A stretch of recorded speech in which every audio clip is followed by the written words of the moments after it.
This message is brought to you by Apple Pay. Forget your wallet? It's all good. Because with Apple Pay, you can pay with a single tap of your iPhone, the wallet you never forget, at millions of places worldwide, including websites, apps, and anywhere you see the contactless symbol. Security is built in with Face ID, so you don't have to worry about your cards getting lost or stolen. And the best part, you still earn the card rewards, points, and cash back you love. So say goodbye to the bifold, add your card to Apple Wallet, and start paying the Apple way. Terms apply.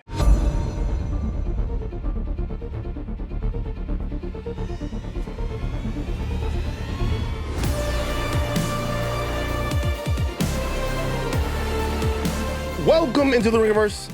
This is, of course, the Ringers Nexus podcast feed for all things fandom. We are Steve, the architect, Ahlman, the builder and tinker of things. We are Jomi, the explainer, Adeniran. You got questions, he's got answers. Old man Van, he of the receding resurgent hairline. Together we are known as the Midnight Boys. Charles is not here. Not here.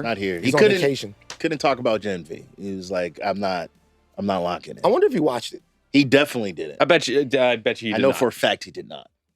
You know for a fact he did not? No. Oh, I thought you said he definitely did. No, he did not. Just like checking in. Did he watch the last season of Gen V? No. That's what he I'm didn't saying. watch it. Oh, yeah. So no way he fucking saw it. He was out somewhere. He's watching Mughal Jin Pie or something like that. What's the name? Okay, wait a minute. No. Isn't that the name of the Demon Slayer? Demon Slayer Mugen Train. Mugen Train, Okay. yeah. I can't wait. I'm seeing it this weekend. Oh my Boy, God, okay, I can't so- wait. No. Hey. Let him experience it. Yeah. Let him have his time. No, don't ruin it. We're a little scared. Who's scared? I'm not scared. Nobody's scared. Okay. Who's Don't worry. scared? Nobody's scared. Don't listen to him. He's just talking. He's just making noise. What, is Go watch the movie. it scary? No, it's not it's scary. not scary. I'm very excited for you to see it. Yeah. The movie's a hit. I can't Breaking wait for you- records. As soon as you watch it, What did it come in at? It came in at like 70 million. Its opening weekend. yeah, The highest for an anime ever. I think it and the made, highest, like- I think, domestically for a foreign film. it crossed 100 or 50 or sorry, it crossed $500 million over the weekend. $500 million. What did it Yeah. do in the United States? Like 70 million opening weekend. Right. Made some money. Huh. Made some money. 70 million is very, as- very, very amazing. As soon as you're done, make sure to hit the group chat. Just let us know how you Did you see it enjoyed yet? the movie. I've seen it. Did you see it? Not yet. No. You haven't seen it. You're full of shit. I'm seeing it this weekend. You're fake. No, I'm not fake. You're not on the Mugen train. I'm not. Well, that's Listen, not the I will movie. get. I'm a Mugen later Train's ride. the old movie. Infinity Castle Yeah. is the movie Wait, we're talking about right now. Okay, so Infinity is not Mugen Train. It's I was not about That's to- the first movie. See, I was about to show up for Mugen Train, and then You would have been lost. Yeah. No, yeah. No, okay. You got to watch your deep dives. All right. Yeah. Follow us on socials: Insta, Twitter, Facebook, and TikTok. Jomi. TikTok, Facebook, Instagram, they're all doing great. Want to give a shout out to Ringer Tailgate. You guys are out there doing y'all thing. You're in tailgate. We was at the crib on Saturday. You were doing a college football show. It was fun watching Arch miss easy, simple throws that any of us could have made. Arch Manning, man. It's It's Arch Manning Day. Isn't it? Okay. You guys ever see Empire Records? Yeah. When it was Rex Manning Day. God, what a great movie. It's Arch Manning Day. That's what they should have. It's tough. We're on YouTube. Like, comment, subscribe, share. You can watch every Midnight Boys and House of Art episode on youtube.com/@Ringerverse and also on Spotify. This week, House of Art will be doing their Peacemaker mid-season check-in along with an interview with James Gunn. pew pew. James Gunn is making a lot of news. He's out there, man. He's doing his Yeah. thing. How do you guys feel about James Gunn's approach to running the major comic book movie studio? I mean, You don't want my opinion. I think it's You going don't to be want, proven. I do want your opinion. That's why I asked. Steve? I think it's going to be proven more when when a thing that isn't his to direct comes out that he didn't write. That's when I'm curious how that's handled, because not only is he going to be like the kind of the spearhead of the now marketing of like what this vision for his DC is going to look like, but how does he incorporate other directors' visions for their one shot at a movie? I want to see how that is portrayed. You know, man, I think he's doing the best he can. There's not a ton of great DC properties out there. It's really just Superman that exists in the DC universe. There's no other characters that exist. So with that given, I think he's doing a pretty great job. I feel like you're saying something that you're not saying. I'm just saying, I think that with, again, all the restraints that he has, because obviously there's restraints. He doesn't have free reign of all the DC properties, right? He doesn't have that. So obviously with just having Superman at his disposal, I think he's doing a great job at that. Interesting. Yeah. You seems like you're not fucking with it. Not really, no. There you go. Okay. All right. Also on Friday, Button Mash. gives you their reactions to Borderlands 4. Yes. Borderlands 4. Now, they made a movie out of Borderlands, did they not? Yes, They did. a great They did. movie. It was Fantastic. Was it really good? No, No, it was terrible. it It was the worst panned movie of that year. So, Right. yeah. People fucking hated it. Yes. Yeah, the Borderlands movie, they hated the Borderlands movie, but yet the game, the saga continues. I mean, yes, I've been playing it as well. It's interesting. It's conflicting. It's a beloved series, but it's for some standards it's a bit long in the tooth for me. Oh yeah, we're Yeah. done with Borderlands. Yeah. Society has developed past the need for new Borderlands. Maybe more so for Randy Pitchford, the head of that game in general. When is it time to make no more games? What I mean is, like, in a series, is it ever time? Is it ever time to say no more games in a series? I mean, would you say like no more Madden, no more Call of Duty? But that's on. There's difference. There's a difference. What's in the that, difference? though. The difference in Madden is that it would be different if, like, because Call of Duty. Let's say Call of Duty, and this would be crazy if they did this. Let's say Call of Duty was connected to a different skirmish. Mm-hmm. It had to be connected to a skirmish, which would be fucking terrible. Like a real world conflict? Right. Okay. So every time there was a new skirmish, they dropped a new Call of Duty. Which was kind of what they did. It was like Vietnam. They've done World War II. They've done things, the big skirmishes that we're far enough away from Right. to be able to do them, and nobody's gonna have a problem with it. But if they did, I'm not gonna name any real skirmishes because I don't want to go down that road. But if they were dropping those Call of Duties like that, that would be problematic, and I would be like, oh, okay. Right. But Madden, every year they're reflecting new players. Like, you can't play Madden 2011 and get the same feeling that you could get from playing Madden now, because there are players in the league in 2011 that aren't in the league now, obviously, and then they're new guys. So you want to play Madden with Patrick Mahomes. You can't do that for Madden. So there's always a reason for the game to continue to come out. Like, for any game series, I'm not, by the way, I'm not saying that you have to stop the game series. I'm just asking, is there ever a point to where you go, we've told enough stories, we've done enough stuff, we have no more game series? That's an interesting question, because when it comes to something like Madden, in my opinion, I don't understand why they don't make that just a live service game like Warzone. They can, but they don't, because it's less. There's less money in it. There's way less money. Yeah. Like, they should just update the rosters. Update rosters, make gameplay tweaks every other year or something. $29.99 for the whole new roster. But to act like Madden 26 is any that much different from 25 is insane to me. And it's never going to be. And I think the people that think that 2K is going to not be like basically a simulated casino that just happens to play basketball, we can do a lot better. I think for like those RPGs that are like long in the tooth, like Final Fantasy and stuff like that, there's always going to be more, because there's always new stories to tell. You made me think about it now that, like, it's on my mind. Call of Duty doesn't really go past World War I. Right, what if there was the Civil War Call of Duty, or like the Revolutionary? Well, you don't really have gun action in Civil War. That would be, because then you just got to like load the musket. Loaded muskets. No, that's not what they should do. What they should do, is they should do Call of Duty Civil War, but they should let us go back to the Civil War with the modern warfare weapon packs. Oh my gosh, that's what they should. Okay, so it's time travel Black Ops. Oh, no, it's Call of Duty, Advanced Warfare, Civil War. Yeah, and so you got to time travel your way back. It's like when the one with Jon Snow, where he's in there, right, and he travels all the way back to 1861, and he's out there Fort Sumter, and he's like, "Yo, we gotta be on the." And his homies there, you're fighting for the Alamo, or something. And his other homies like, "Yo, I'm gonna be on the South." He's like, "I can't do that," and that's the final showdown. Well, you would learn a lot about your friends, right? Because you would come home, or you show up at your friend's house, and they had the game paused, and they would be going through a campaign. And they would be going through a campaign like as the Confederacy, and you would be like, "Wow!" You know, there are Civil War games where you pick sides. Yeah, I bet you've played them. All right, so and the Midnight Boys will be back with Alien Earth coverage next week. We're coming back. The finale, right? Show just continues to get better. It's a fantastic show. But on today's show, we're doing what a lot of people asked us to do, which is giving instant reactions to the season premiere of Gen V Season 2. Now, this is 3 episodes of television. It's a lot. That they premiered with. Very dense. And if you watched it back to back to back like I did, it was a very specific experience. Yes. And I'm wondering whether or not a lot of the people that are listening to this right now will take the full plunge, or whether or not they've watched 1 episode, 2 episodes, or 3 episodes. It's fantastic. All right. Gen V spoiler warning. Do it now.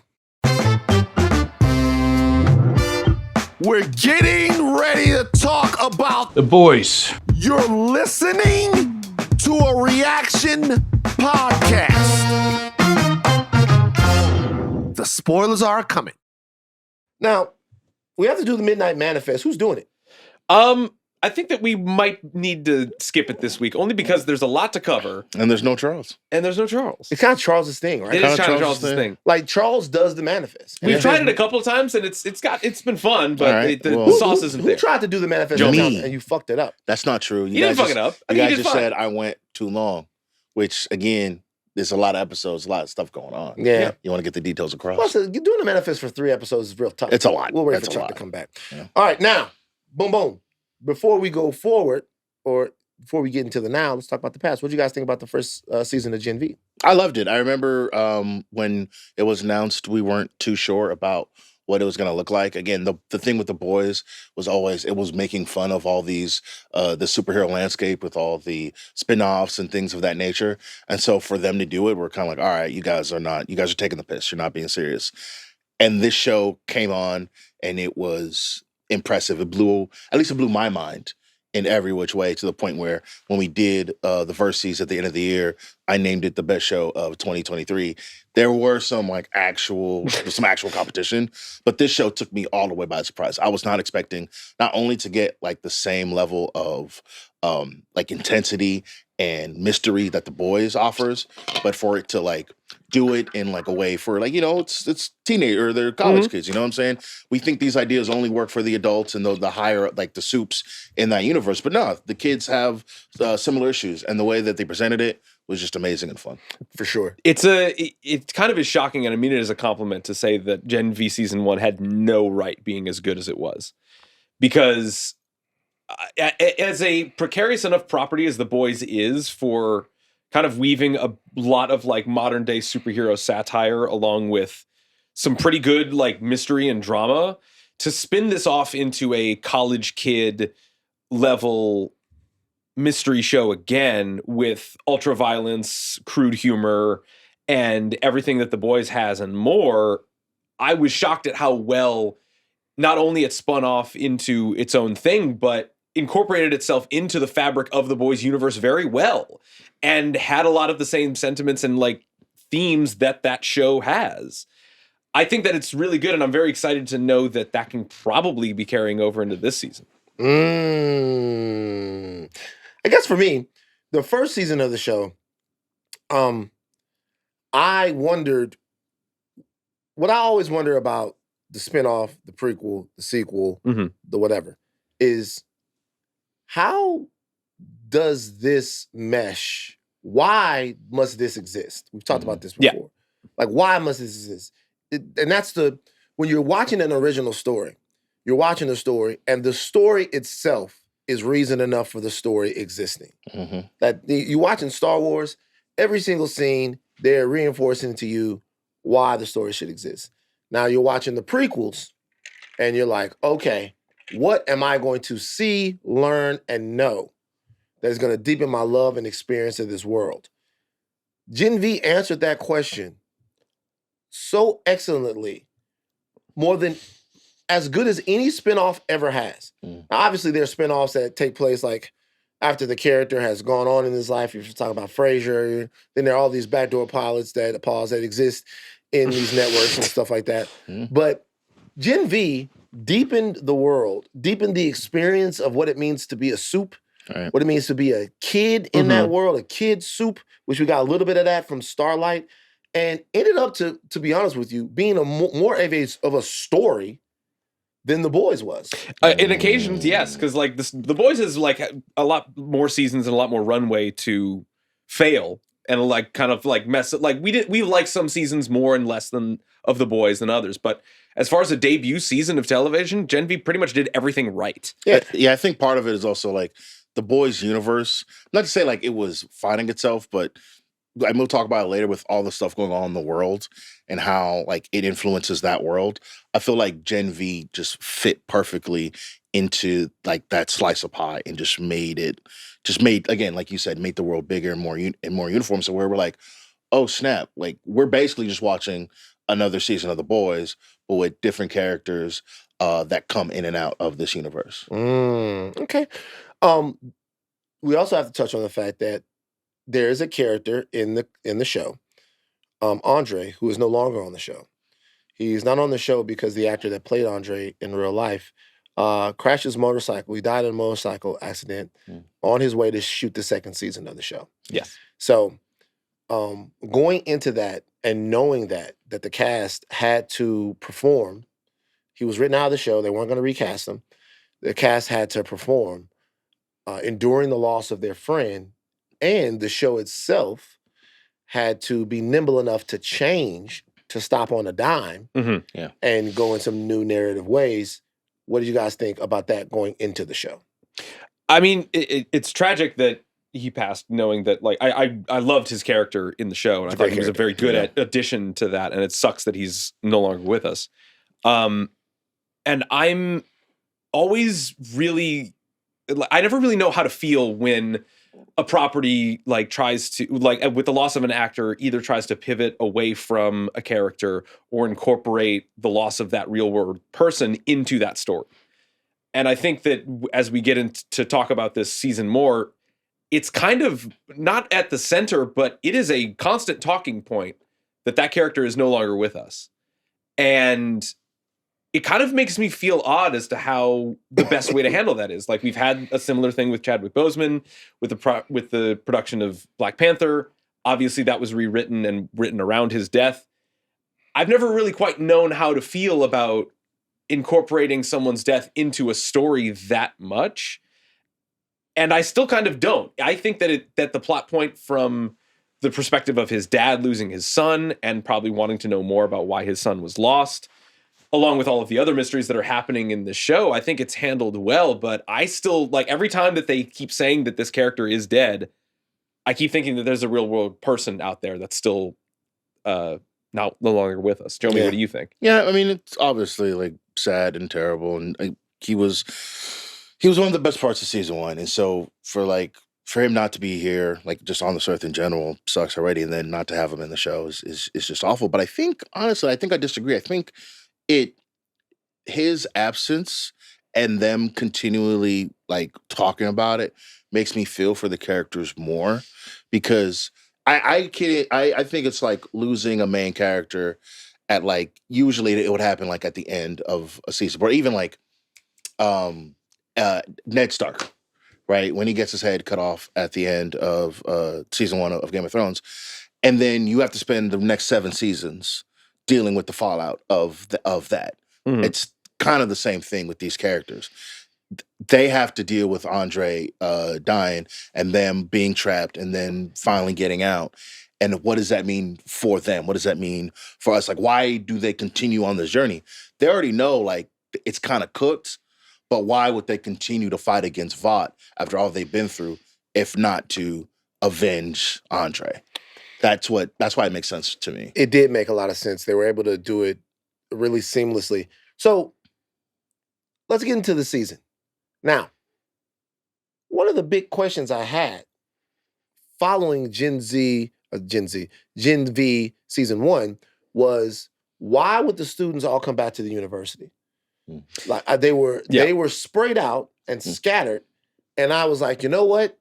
Maybe the next season will follow them in their times as fugitives, or they're on the run from Vought, from the school, the entire deal. But that's not what they did. Mm-hmm. They brought the school back to the central thrust of the show, which was actually kind of, obviously there's a new head of the school, right? But I thought maybe it could have been repetitive. Maybe it's some of the same storylines that they would have done from season 1. Right. But I'll say right now, in the first 3 episodes, it feels very fresh because we've been able to see all the characters in a different, more evolved way than what they were in season 1.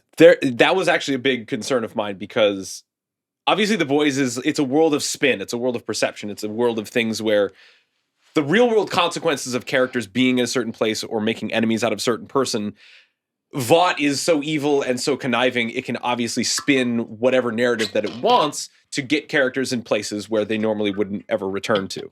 So them being like, okay, well, in order for us to not be on your ass, you were going to have a press conference, say that you were attacked. This was an anti-soup propagated event that will stir up social fervor towards our cause, and then you can come back to school and we wash our hands of it. Everything's fine. That's an interesting conceit to get them back in the school and propel a different mystery rather than making the same mystery happen again, or making the same sort of like narrative happenstance the same way. I don't want to directly compare this to some personal frustrations that I would have with, say, Severance, with kind of like spinning its wheels in order to get certain characters back on screen. But I think this show's doing it very well because the cynical ways that Vought spins narrative and public perception to get these people that are really like would normally want to fuck them over again, but we just have them under their thumbs for different ways. I like that a lot. I mean, it's just too real, you know, like seeing them like have to capitulate under the weight of, listen, you don't really have any other option. We could put you back in prison, or you can show up and be a hero for soups, right? That's why like they make Jordan number one, not because they're out there doing the things, because, oh no, you kind of have to do what we tell you to do. And if we know that we've got you under our control, we can make you number one and you can tell everybody what you're supposed to do. Now, that didn't work out because Jordan's a real one. But ultimately, the goal is always subjugation. And so, like, that's why when they make that the plot point of them coming back, I was like, I get it. That makes sense. Right. They're essentially trying to take these superpowered kids at these schools who have these aspirations to be these gigantic Vought heroes, but not just heroes. Another thing about Vought that's interesting. When they meet these Vought stars, they never talk to them about people that they've saved. No. They always talk to them about movies that they've been in. Yeah. So that's so interesting to me when they meet, what's his name? Vicor? Oh, the hammer guy? Vicor. When they meet Vicor, they talk about Vicor's movie, and he fucks them up. Yeah. The dog, the bounty hunter little bit thing. Right. Yeah. He sees him, Dog he's like, I night. loved your thing. Right. So there's always some commentary. You never see somebody go, hey, like to the dog guy, you caught this guy, boom, boom, boom, or you saved all of these people. Yeah. It's all commerce. Yeah. It's all capitalism every single time. And to watch the kids at the school try to master their powers, understand who they are as heroes or villains in this world, but at the end of it, you know that it's all for money and fame and the parts of heroism that sometimes seem ancillary. It makes it so super interesting. It makes me interested in the kids more because they get confronted with it and they get to decide whether or not they want it. Do you guys? I'm not gonna say have trouble because I don't think it's like too difficult, but on how like on the nose the show is with its references, like to the world, the wider world. Because when I'm watching the show and I look at the banner and it says "Make America Super Again," which by the way is massa, which is another problem. You know what I'm saying? You can't really go saying that around. You know what I mean? But like the we're better than Sue or we're better than humans, like all this stuff. Resist with the star. You know, and it's like, man, if I wanted to watch this, I could just turn on the news. I'll say this. The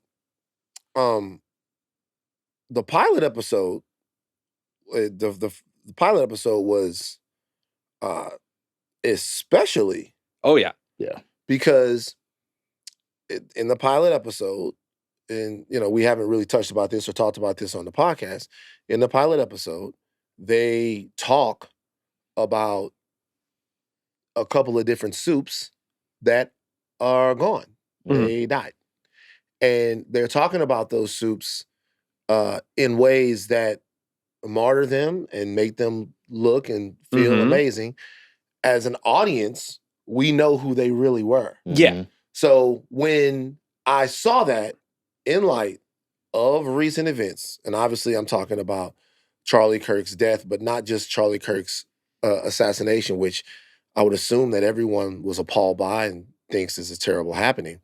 But then the sort of whitewashing or martyrdom of Charlie Kirk post his death and the national conversation that's happened around that, I was like, whoa. Yeah. Yeah. Like when they first put me into the world, I was like, whoa.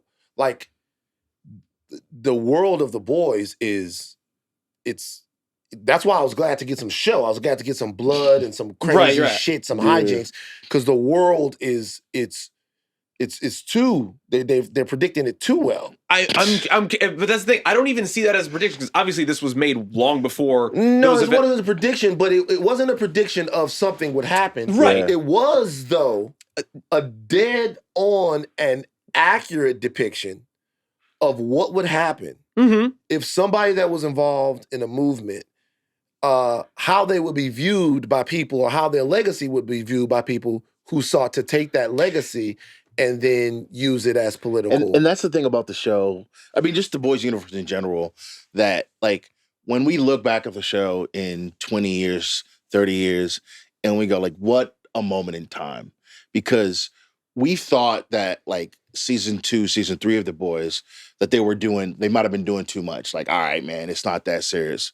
It's very much now in line. They can't go any farther than what they have because it's just real life. But regardless of how terrible, again, real world events fall out for us, a show like this is actually like a superpower that this show has, no pun intended, is really handling these things not exactly tactfully, but so cynically to the point of not being tasteless, because it also informs the world that this story occupies while also being very well informed commentary about our own world. I think it was episode 2 or 3 when Dog Knight was talking about like gunning down a Starlighter who he claimed was like reaching for a gun, and it is a kid of a then seemingly unarmed black boy that is now dead and then used as a political cudgel. And I feel like a lesser show would do that tastelessly and get people upset, but I think the show not only, I can't go as far as say handles it well, but like utilizes that social aspect of our condition very well to this story. Honestly, that's the most interesting thing about the show, is that the show is distasteful. It's a distasteful show. However, the things that the show has to take seriously, it does them extremely well. Yeah. The things that it has to take seriously, it gets you ready for them. It litigates them in honest and non-heavy-handed ways. It's heavy-handed with sticking a person up somebody else's ass or all of that stuff. But when it comes to emotions and relationships and trauma and connection and obligation and heroism and valor and cynicism and all of that stuff, the show does that in a very, very good way. Let's talk about some of our returning characters. Blood Lady, what's her name again? Marie Moreau. Start off, she's on the run. I mean, it wouldn't be the boys race. if somebody wasn't on the run. Right. They're able to get her back. Chance encounter with Starlight. Starlight saves her from Dog the Bounty Hunter. Jomi, what? You're chuckling. It's just funny how Starlight just happened to be there in that particular moment. She's tracking her. She's watching her. She needs her. Yeah. You know what I'm saying? Look, we'll talk about more about like the cameos, but I just find it funny how everybody's just always popping in and out. I love it. The cameos. So in the first 3 episodes, we saw cameos from The Deep, from Starlight. Right. Who else? They with the lady on TV. What's her name? From the last one. From the last one. Right. And there was like an homage Firecracker? of like Firecracker, right? Firecracker. Okay. Homage to Tech Victoria Knight Newman. and all them. Yeah, Tech Knight. Let me all ask you those this. Are the cameos more for Gen V or they're more for the boys? I think they're more for the boys. They're definitely more for the boys. I think, and this is something that we talk about all the time, like it helps to see these guys because I don't know why the Deep is I know why the Deep is going back to college to do an initiation because that's what the Deep would do because he's an idiot. But that's also like, guys, the Deep is here. This show has got a bigger universe. Like, don't forget about these people because they also exist in this world. It's like the MCU where they would just half mention like, oh yeah, Tony Stark used to be at this little thing or whatever, or Captain America, his friend used to come here sometimes. They're actually there, which I think helps and keeps this world spinning. Steve? I think the cameos are ultimately fine. Again, I don't see them eclipsing the show. I don't see them being ultimately a distraction. I just kind of add it to the hijinks of a boys' property in general. I think it's just kind of these things reverberating off of each other. The Boys is ending, so they would probably want to drum up as much excitement by incorporating a lot of these characters into that. I'm very curious to see where Gen V is actually going to be falling into the final season of The Boys, because this seems to be like not exactly on a collision course, but like these orbits are kind of circling closer and closer than we thought. Like knowing that Starlight is on the run the same time that Marie is, and they're kind of like in close proximity to one another. Yeah, well, I mean, Sam arrested Kimiko, Exactly. right? You know, so like And there will be direct repercussions from that. Right. I think we're at a point where I'd be kind of shocked and saddened if they weren't like not maybe integral parts, but they weren't, in season 5, the final season of The Boys, in a meaningful way. The Dean. So much mystery. Cypher. Love Cypher. Talk about it. I love Hamish Linklater. I think he's an inspired pick for like the new big bad of this season. He has this really great like affect to him where he can be entirely like cynical and sarcastic and biting, but also like lightly warm. And I think the way that Cypher is kind of operating in this, where like his motivations aren't exactly clear. He's clearly like orchestrating a lot of the kids as far as like getting them into this like training course program to like utilize their powers more and indoctrinate them like to keep like for a villain to keep all of these kids close not only to each other but to him is very interesting to me. The way that he's utilizing forgive me, what's the Kate? Blonde Kate, yes. The way that he's utilizing Kate and like really manipulating her in a very inspired way, I greatly enjoy.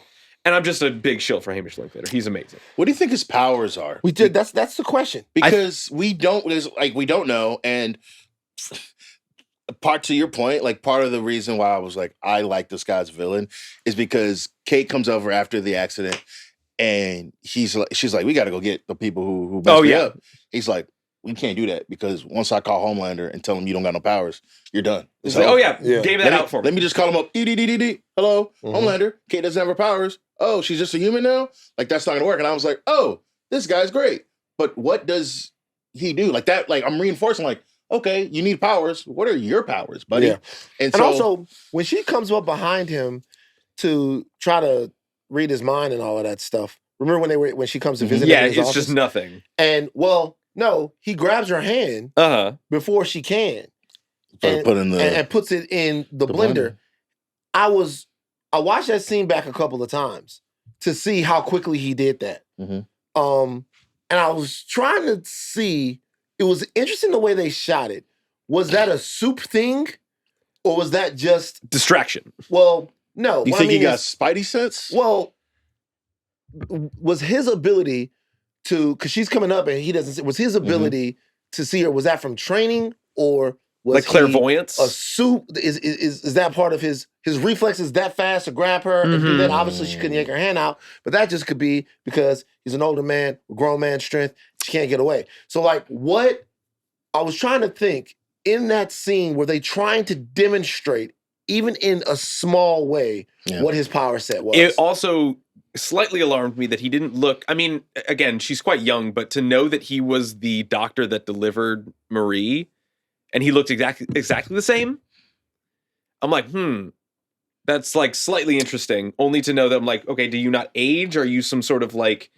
I don't know, maybe? I like the mystery behind it. I like the idea that we can't guess why this seemingly like charismatic villain, we don't know what he does yet. They also mentioned in like talking about in episode 1 that he was in Vought, New Mexico City. Yes. And they've got the spinoff that is eventually coming, The Boys Mexico.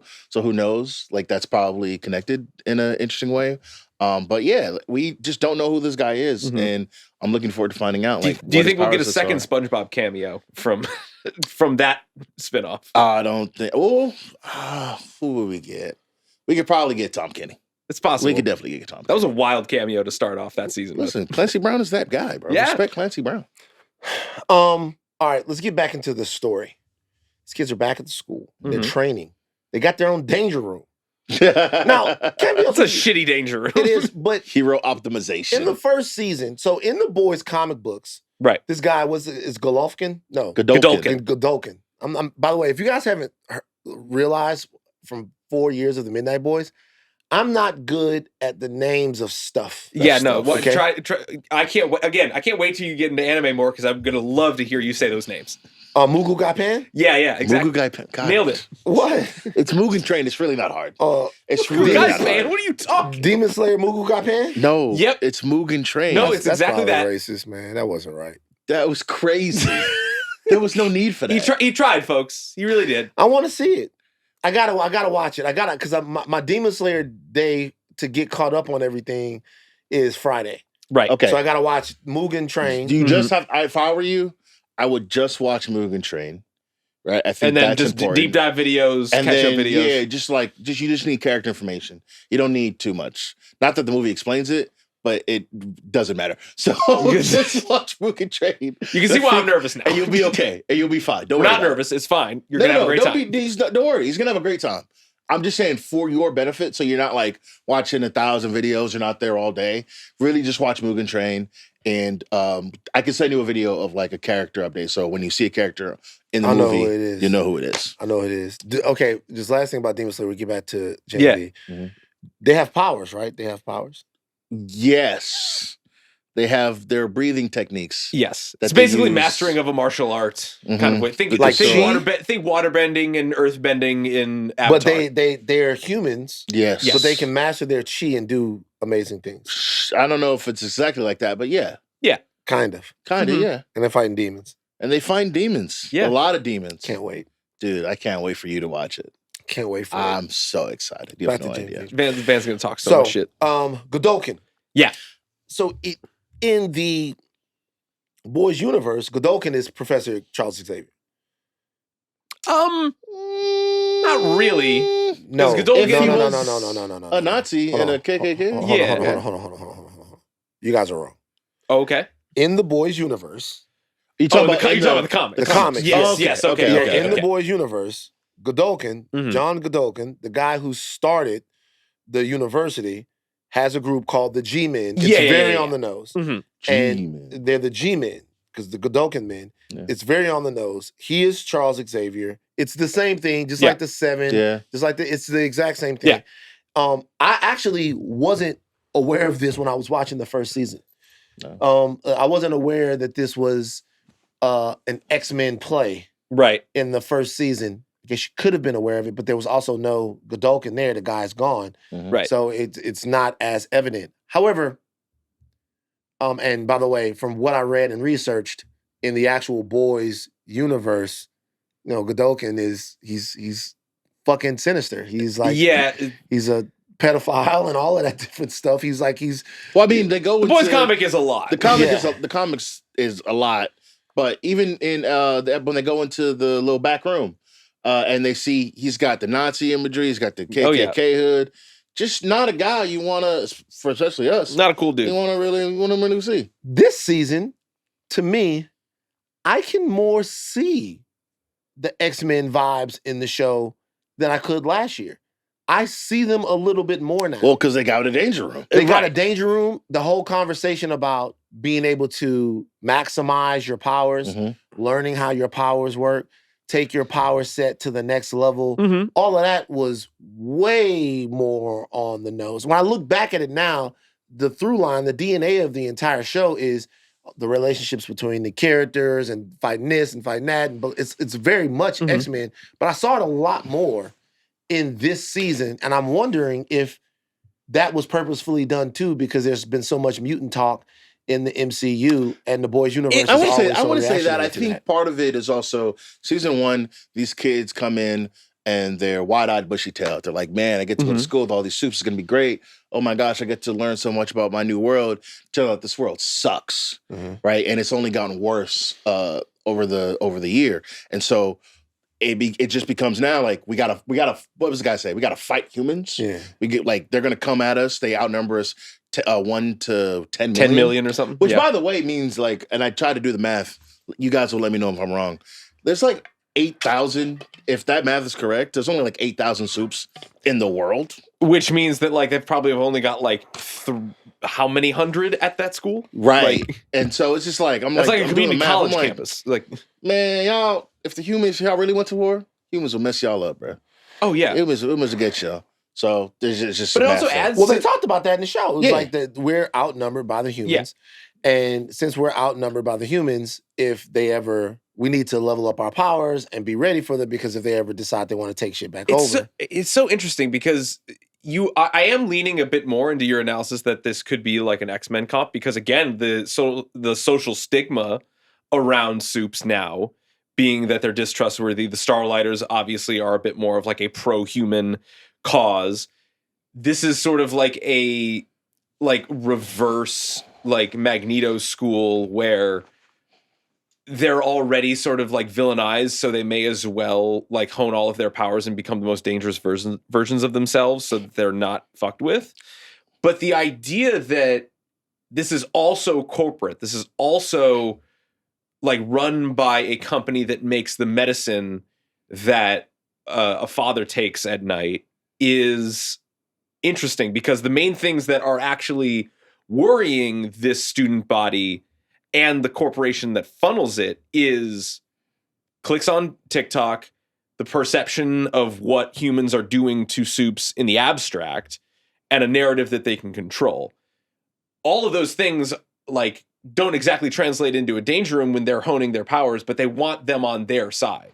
So it's kind of like a level of conditioning that I actually am interested in that makes Cypher such a compelling villain, because he isn't outright trying to destroy them. He's trying to coax them onto a side, be it either their perception or actually to fight for Vought. It seems like that now. Yes. But I wonder what his real goal is. That's There's so much we don't know. Well, That's the I mean, interesting he thing. gives Marie the file for her like for Andre, right? Which then leads them to be like, okay, well, there's files everywhere, this and this. I'm interested to see like what is his goal? What is his plan? Like he's out there playing. I'm pretty sure, like, again, maybe I'm reaching, but when he's talking to Marie about her powers and how she feels, and Kate's in the background listening, she's like, oh no, I'm not gonna be the favorite no more.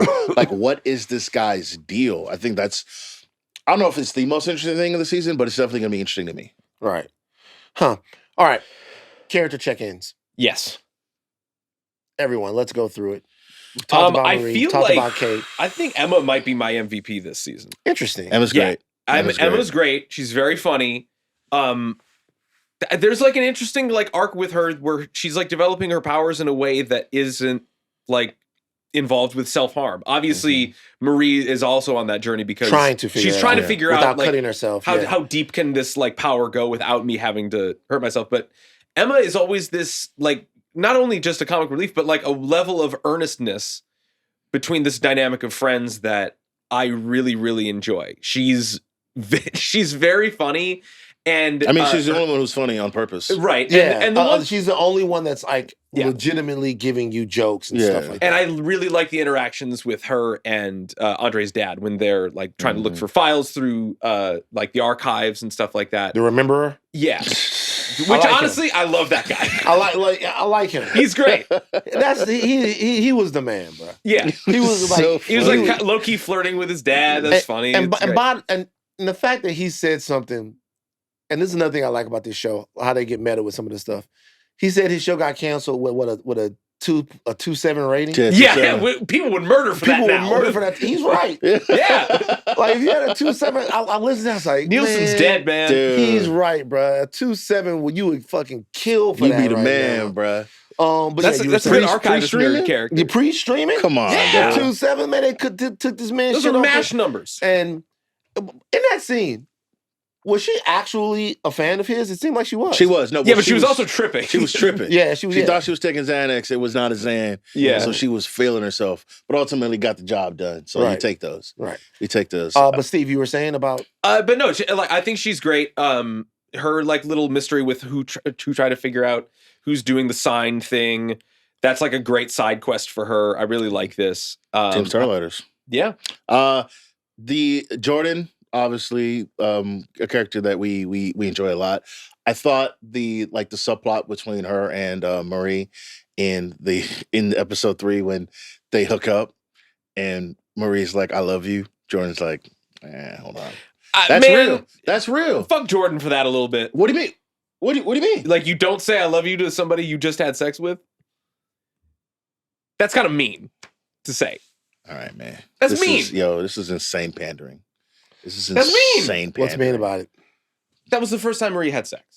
He didn't know. They didn't know that. They didn't know that. That's what they're any grace that they could have given her. What are you talking about? What are you on right now? They're like, listen, like, I know that you have a lot of feelings right now, and that's great. But like, I would really like just to see how this goes. My fault, 19-year-old.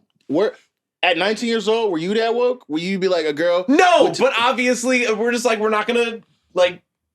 I mean, it all comes. It comes around, right? Eventually, I get it.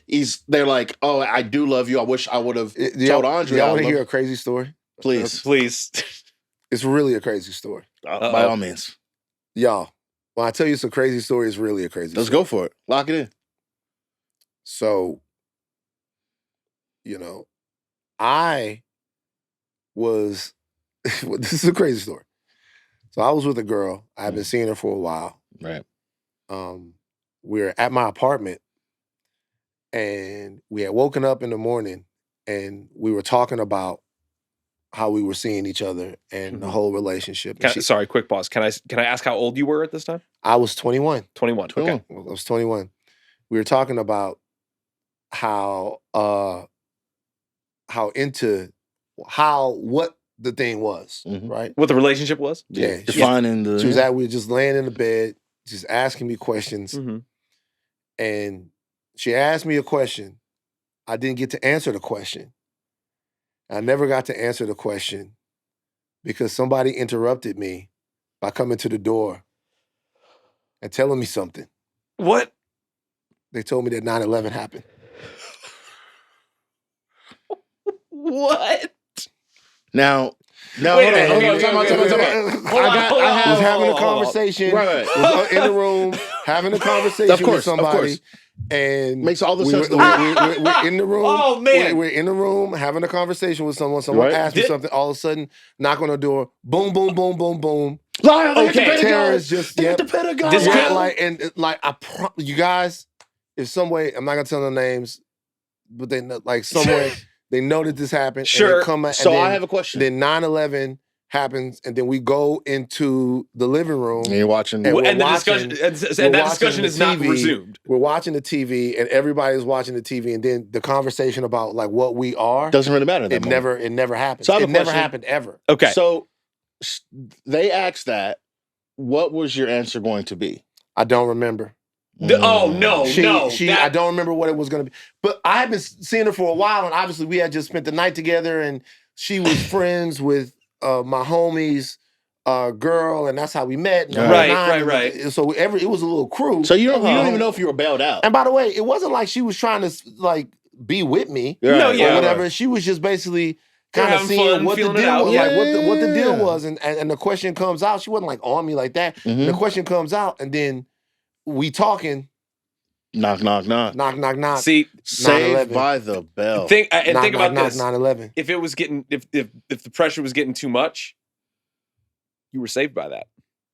Jesus Christ. Well. You took it too far. That would have been a... You see? Hey, there's no better out. There's no better... Hey, sorry, babe. We had bigger things to go what? on right like, now. how could you think about yourself at a time like exactly. We're thinking about the country right now. What are you... The question is, are you ready to do something? We under attack. I was about to say... The only us is U.S. If she chasing you for real, you got to start making up calls to the U.S. military, the Marines, like, yeah, man... I'm thinking about joining up. Thinking about shipping out. I definitely told you guys the U.S. military went crazy. The way I trolled my dad. Right, yeah. For like, that's still, rest in peace, Dad. That's still one of the best things I've ever done. Was that one of the angriest you've made him? Yeah, he was pissed. Yeah. Like I trolled my dad by making about going into the military. The guy comes to the house. My dad look at my mom, he goes, Cookie? Fucking bad going to the army. I was like, hey. You know, he was like, this boy stupid, he won't listen to nothing I say. Tell this boy not to go to the army. Man, going to the army, I'm telling you, go to the army. So funny. All right. No, but back to Jordan. Like the scene where Marie tells him, "I'm a virgin," and he's like, "You can't tell the first person you have sex with that you love them. That's not how that works." That's the dick moment. Yeah, that's the what I'm moment saying. where you went a little bit. That's what I'm saying. They went a little bit too far. You can't do that. That's a little mean. But the moment in the bed, like, I don't know what are they supposed to do? No, I'm not saying that was mean. I'm saying that what you just said now, like you don't say that to somebody. That was mean. That's a little harsh, but at the same time, like, you know what I'm saying? Like, it's not familiar. It was. I also wonder in that situation between the two characters when they go back and forth. Which, by the way, I love that now. Yeah. Are there consciousness breaks there? No. Okay. Same person. The same person. Yeah. Do they have different personalities though? No. I from what I've been trying to track, like when they switch and why. Like what certain, like outside of them being in a fight, because one side has like physical like strength and punching, and the other one has like a kinetic ability. Mm-hmm. But like in just a social dialogue, I'm trying to track like when they switch and why they want to switch. Like if one wants to be more assertive, or if one is more reserved, or if one feels a certain way, what emotions are tied to what side, and it's hard for me to track. I'll say, like, so I think part of the thing that the first 3 episodes did well was like the friendships between the characters. Right. There's some like really nice emotional moments that are really sweet, and one of them is at the beginning with Emma and Jordan in the transport. They're like holding hands, like we're here together, and Jordan's a guy. And then at the episode 3 with Sam, right, when they're smoking weed, watching children's television, and they're a girl.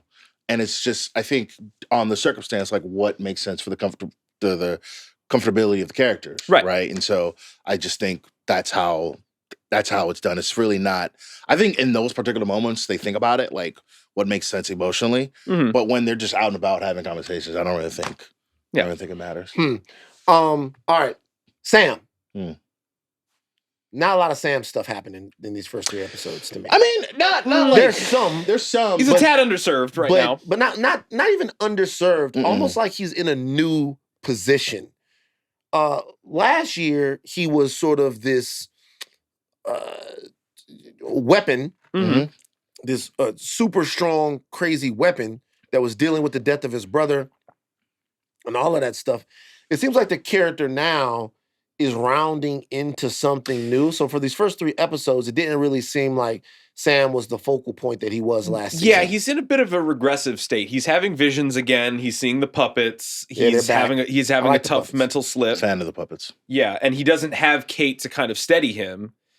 And I'm interested to see where that goes for him, because I'd hate for him to have like a falling down moment again, only to try to find a like quote unquote cure or a fix for what is going on with him, because he was in a great place knowing that Kate could help him. But I think that there just should be more for him to be doing in these next few episodes. And obviously he's not like exactly interwoven into this current plot right now. Yeah. So yeah, I'm interested to see. He's not doing much at the moment. Yeah, but I think that's by design. Sure. Because when it was just him and Kate, she was using her powers to like bring him down, like forget the whole thing. And it's kind of like he's like having withdrawals from Kate, sure, right? Like he was depending on that to like get through life. Every time he would like have a flashback, have a memory, she would go and take it out of his brain or however her powers work. And so for him not to have that, we see it in episode 3, he just loses it. Yeah. Right? He's like, oh my gosh, like Andre's dead. This whole thing is messed up. Like he can't keep it all together. And so maybe part of his journey is him figuring out how to deal with that without Kate. Right. But I imagine we're going to see the puppets again. So yeah.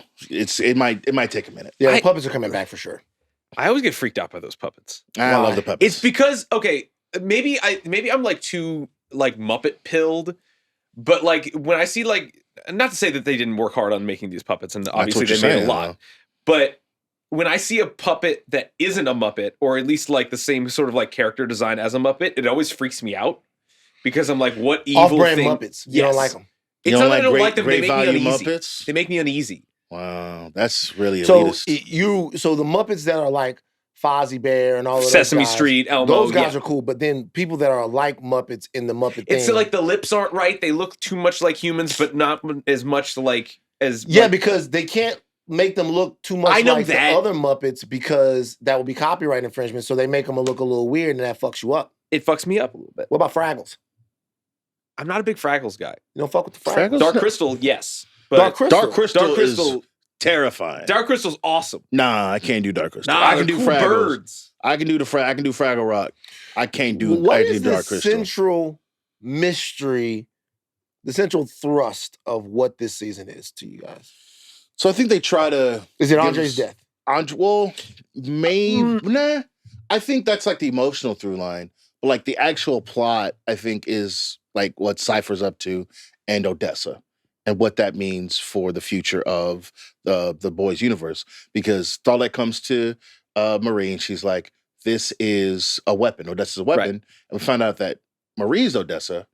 But what does that mean for Marie? What does that mean for her growth as Super? Remember, Cypher is talking to her and he's like, the potential of your powers is crazy. We have to figure out like how to best serve you so you can go forth and be the best version of yourself. Well- If he was there when she was born, he would know Yeah. all the yeah, ins and yeah. outs. And so I think that like her like journey as in like who she actually is to this universe, I think is the central idea of the season. So if we game this out, what end game for this season could be incorporated into the final season of The Boys? Because if that's to even touch what the final season of The Boys is. There's a question. The Boys ends next year. Right. Yeah. There's a question is, does Gen V continue after The Boys? I would Seems like imagine it Seems would. like it does. Okay. Well, then, what you're essentially looking at now is, and it's interesting to have a world where Gen V exists, but The Boys doesn't. Doesn't. Because The Boys is supposed to be the big existential plot of this entire world, Mhm. whereas Gen V is supposed to be a more intimate coming of age story of Right. Yeah. supers. So if that story is going to go on, and there's not going to be a Homelander or a Butcher or a Starlight or any of that stuff, then they have to do something in this season and maybe in the last season of The Boys to shift the importance and the stakes back to this world. I could see Gen V season 3 being like a epilogue to the universe of The Boys, and like then it being ended. the end point and then an ending, because like again, once Homelander dies in season 5, which I don't know if that's spoiler. I haven't read the comic books, but I assume that's the only way that goes. One would hope that they eventually get him. Like, oh man, I can't wait. We're gonna talk about somebody else's pack that I need, but I need Homelander pack crazy in season 5. But if that's how that goes and Vought's done and destroyed and all that in the end of season 5, then yeah, season 3 should just be the fallout of that and like what that means for not only for the students but just for the universe or the world of The Boys and how they continue to live in that world without Vought's oversight. I have a slight concern. The Boys has been massive. The Boys has been very wildly successful and a very good expanded universe now with Gen V. Now I'm starting to get concerned that what if this becomes a Walking Dead situation, where if the main canon of the show that kicks this off ends, all of the characters that may survive or carry on through season 5 canonically in this world either jump ship to a different property like Gen V or get their own spin-offs or get their own side adventures. That, not to say that they're like we're too long in the tooth already to have it dilute the product, but do we think that can kind of like oversaturate that universe without telling its own stories? I mean, I'd argue that it's, when we're really honest, it's probably on its way there already because you got Gen V, you have The Boys, you have The Boys Mexico, and then you do have we watch a Mother's Milk spin? Then you have a prequel. I don't think they're gonna do like a Huey and Annie sitcom type beat. I don't think that's where they're going. There's already enough going on in that universe as it is. I think these people are smart enough to know better. There's also a story of Soulja Boy and his group coming out. Exactly, right? That's another prequel. Yeah, it's just like there's a lot. So, I mean, look, the question of the entire world is what happens when there's no Homelander. Mhm. Right. I mean, that's a question in the whole world. It's essentially like Star Wars post Darth Vader. the death of Darth Vader. Yep. Darth Vader gone. Mhm. And, we've seen a lot of Star Wars stories be able to do a lot of stuff, cover a lot of ground, be really, really good. But it's just different when he's around. Mhm. Because when he's around, the Empire is around. And when the Empire is around, there's this orienting evil that governs the galaxy Mhm. that allows all of our heroes not just to fixate their focus on, but there's an ethos to the galaxy that everybody else is operating by. Mhm. Like something that they're trying to avoid, something that they're trying to curry favor with. Like even Boba Fett, when you first meet him, he's negotiating with Vader to deliver Han to Jabba. Yeah. And so all of that stuff is just different. And it's kind of something that the sequel trilogy kind of struggled with a little bit. Right. Because in the sequel trilogy, they're trying to make the First Order into that, but trying to tie up loose ends, and it doesn't work. So you just kind of run out of gas. Yeah. And the question is, once Homelander is gone, Homelander who represents the single sinister soup threat, the way that it has gone the worst. Yeah. Can they recreate that? And is there enough meat still on the bone? I don't think so. Is it worse for Homelander to die or for Homelander to be depowered? It would be worse for him to be depowered. It would be worse for him to be depowered. Worse for the show or worse for him to live? Worse for the for character. him. Oh, yeah. It would be no, he worse would for him hate to be that. depowered. And it would be smarter if they depowered him. Probably, yeah. But I mean, they tried that in season 3 Yeah. with Soulja Boy. That didn't quite work out. Wait, Right. so you're saying that the ending of The Boys is just going to be the series finale of Avatar? Maybe. Well, they take away Take away his Ozar's bending? powers. Yeah, and he's just Yeah. a guy. That's what happens? Yeah. Spoiler alert. Sorry. For Avatar, the last Airbender? Yeah. It's an amazing finale. It's cinema. He's Don't never worry going to about watch it. Don't listen And to he him. can't. And so after that, he don't have no power. First of no all, more? it's Mark Fire Hamill. Hamill. Second of all, But you yeah, love Mark he's- Hamill. I love Mark Hamill. So Yes, he you doesn't. will. At the season finale, he doesn't have powers anymore. Yeah, they take But- away his bending. So then what does he do? He's He in get- prison. he- He's he's just in a guy prison. in jail. He's just a guy. Aang goes to jail? No. No. The bad guy goes to Ozai, jail. Fire Lord Ozai. Oh. Yeah, the They bad don't guy take is away Mark Hamill. Aang's bending. Why would they take away the good guy's bending? I don't know. Like after you guys were No, talking the about heroes the fact, win in the story. You guys, What? you guys were talking about the fact that he was just sitting there when you said he. The he that I'm always Right. thinking about is Is Aang. Aang. I was like, Aang. why would they take this man's powers? He Nah, was yipping it he the the whole G. No, he's the Avatar. He can't take away the He Avatar. can't take away the Avatar's powers. That's crazy. All right. 3 episodes of Gen V down. What are we looking for in the next 3 episodes? I can't wait for that B lady to die. Oh, that She B, had- they're foreshadowing that B lady dying like I crazy. can't wait. That Real was question is- disgusting. Where are we though? Are we still that was, man. Are we still as game for the disgusting stuff that happens in the boys universe? I don't know. would- That dude with the ass stuff was funny. That was funny. That was funny. It's not funny that it's coming out of his ass. What is funny? No, that's funny. No, I mean it's a little funny, but what was more funny, just like breaks the walls, right? And then the guy's like, "Hey, you might want to see this." They busted your wall up. Guy just like, He's like, oh man. dang, like Just and it annoy- takes like just a beat and then it goes back to action. That's funny. Yeah. Like, that's like actual comedy. Now, I don't. Again, this is never a show you can like put on the TV and be like, "Hey, man, let's all watch this together." You know what I'm saying? Because they got the scene where Emma's chasing the Starlighter and there's just schlong everywhere. Yeah. It's like meat, schmeat all over the place. Yeah. And you like, okay, I get it. It's a locker room. Yeah. What else going to do? I didn't know I was watching an episode of Euphoria. She gives But a it's thumbs also up to that one guy Yeah. because he's hanging.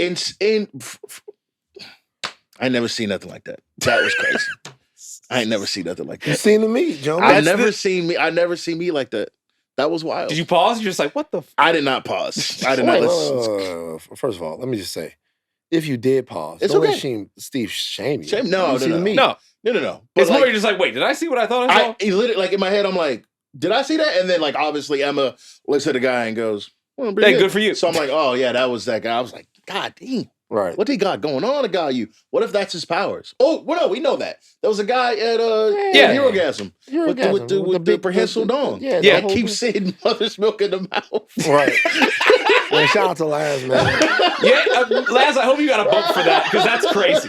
That is crazy. Laz- the I'd man. be hot, bro. Laz the man. Like you're paying me an extra $50K to get It'd be slapped in one the face. thing to be getting like messed around by somebody, getting beat up with somebody with fists, but he literally getting dicked around. I'd be hot.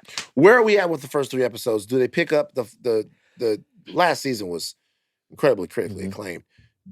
did these first 3 episodes live up to the promise of the last season, or were they a step backwards for you? I think it's growing great so far. I'm looking forward to level up. I think I'm not exactly as impressed as I was in the beginning of season 1, but again, there's plenty of game left, and I'm really having a great time with this. Marie with her family, how's that moving with you guys?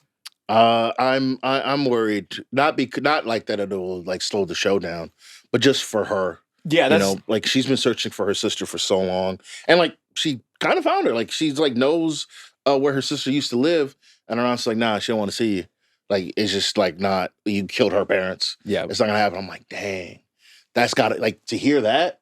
That's gotta be awful. And there's room for that storyline to be genuinely like upsetting and bad. Yeah, so I worry for my girl, but I'm excited, man. The show came in, and I was worried about how would I handle Andre's loss, but it seems that's basically the emotional crutch of the season, which works. And obviously, the thing that The Boys has always done is lay like a good little like intro, like a little trapdoor to be like, okay, what is happening this season? What can we look into the trapdoor and see and find? And so they've done that so far. And so I'm excited to see where it goes. All right, that's it.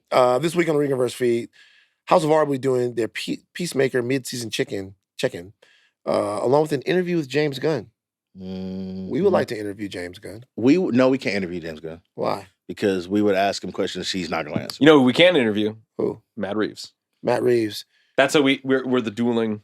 We would like to have some interviews. Matt Reeves, come through. Boys. I don't know if people know or care about that. Like, it's we did the interview with Jake. With Jake. Jake's right. That was and now great. Jake is we interviewed Jake, and then Jake became in charge of the X-Men. We leveled him up. That was us. I honestly don't really feel like if he doesn't interview with the Midnight Boys, then he gets that job. Yeah, no, I agree. I think people saw. So you're saying that if he doesn't come back to us in the X-Men days to interview with us again, 0% of Rotten Tomatoes. Now I think he'll be fine, but I think that in order to get that boost, right? You gotta come sit down. Yeah, and it's talk the to juice. boys. It's the juice. And we got real questions for James Gunn. We would like we would like to interview. I'm just saying. I just know for a fact he wouldn't answer. Well, we gotta ask him.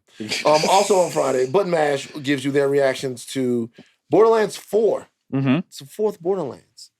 Borderlands Quattro. I can't wait to go see Demon Slayer. Infinity Saga. Infinity Castle. Infinity Saga. It's not bad. It's close. Demon Slayer Infinity War? And nope. It basically is Infinity War. Funny enough, it is 6 minutes longer than Infinity War. God damn, that's long as fuck. Yeah, it's long. It is long. God, what the fuck is going on? One of us has to be with Van when he sees that. I need to turn and look at him. I was buying Is it subtitles? You can watch it dubbed. Yeah, Channing Tatum's in it. You can watch it dubbed, whichever one you prefer. But I was buying the tickets and I saw, is that $235? What in the world? Crazy. Tough. Our producers are Aleya, Zenieris, and Jade. Jomi and Adeniran on socials. Butt chugging Jomi. Hashtag butt chugging Jomi. Right in the sphincter. You ever butt chugged before? Nah. I bet you've done it, Steve. Absolutely not. You have. Okay, I guess I have. Arjuna Ramgopowell. Chuck, take us out. There is no Chuck to take us out. Oh shit. Damn. Okay. Dang. That was just reflexive. All right, no, we all got to think. Okay. We all got to think. I got Whoever's one. got the first one. You got one? Okay. Okay. We're done talking about The Boys. Rest in peace, Andre in heaven. And Van, you got to give a nice thank you to 9/11. Oh boy. We can't do that. We can't do that. Pew pew. We can't do that. That stays in.